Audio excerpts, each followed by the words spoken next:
So again, I'm looking at these top 10, and I'm saying, that's us. That's us as leaders, right there.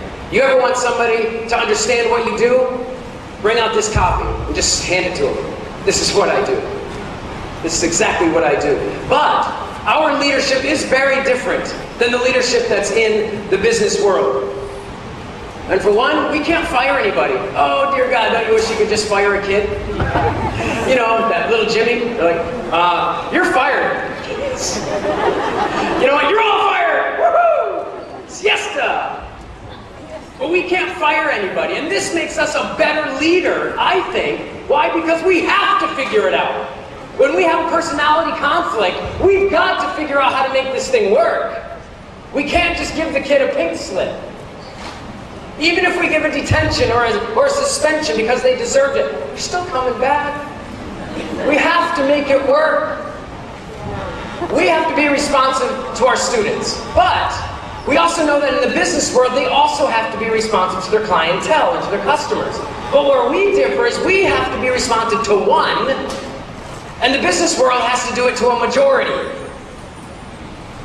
So if you're a business owner, business leader, you have to understand that, all right, out of the 100% of our clientele, 60% really like this new product or service that we're doing. The other 40%, well, too bad.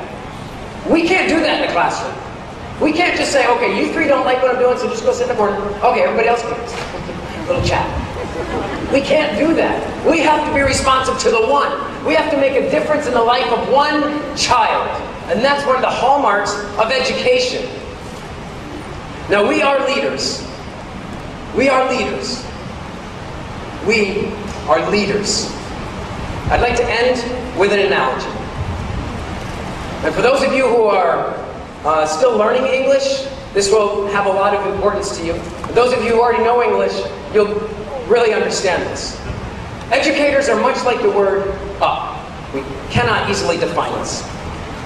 It's easy to understand up, meaning toward the sky, or at the top of a list. But when we awaken in the morning, why is it that we wake up? At a meeting, why does a topic come up? And why do we seek up? Why are the officers up for election? And why is it up to a secretary to write up a report? We call up our friends and we use it to brighten up a room, polish up the silver, we warm up the leftovers, and we clean up the kitchen. We lock up the house, and some guys like to fix up the old car. At other times, this little word has really special meaning. People stir up trouble, they line up for tickets, they work up an appetite, and then they think up excuses. To be dressed is one thing, but to be dressed up is really special.